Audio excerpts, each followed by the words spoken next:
how I justify missing them. Refusing to let go feels like my covers. Warm, sluggish, little sick of myself and sweating on purpose. Let me be disgusting. Showering too late, then staying in there too long, my skin dry, my shoulders pink, and refusing to swallow liquid iron steak since it means going to the sink. Not moving forward anymore. Tastes like green apple slices smothered in peanut butter. I'm fresh, sour, crisp, but buried under heavy blankets. Call him up to excavate me, but the trick's on him. I pull him in, and nothing seems alluring in this dreadful heat. Sitting on top of the space heater with my tongue stuck to the roof of my mouth and listening to the same 6 tracks on repeat, I've taken to hanging up flowers.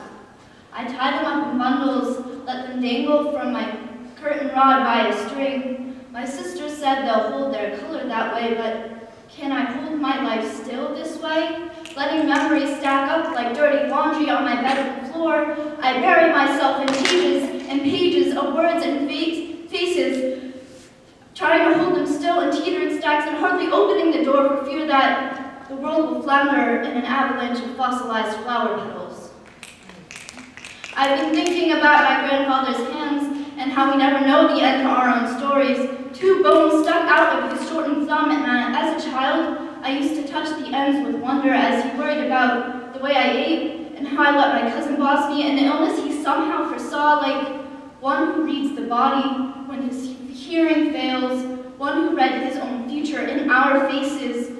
Is it the lack of closure that defines us? No narrative can satisfy our quest to conquer our own endings, like the end page of an atlas, our future unmapped.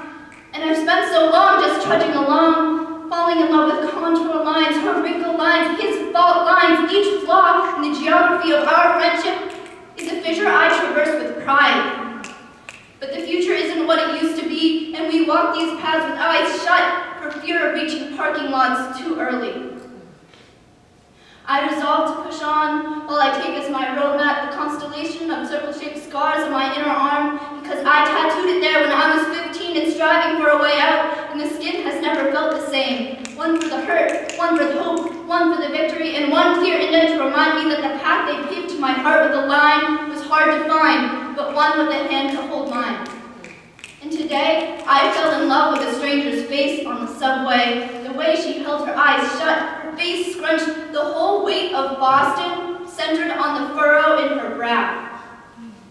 Until she put her phone to her ear, and the weight must have shifted somehow, because her eyes shone, and she left the train with a little more purpose, her chin held up as if by some invisible string of human contact, and so I won't give in to my covers or the pile of pages on my bedroom floor, but I think I'll sit in there sometimes to read them, to keep hanging up former versions of myself from the pipes in the corner, the way I hang upside down dead flowers given to me by the ones I love.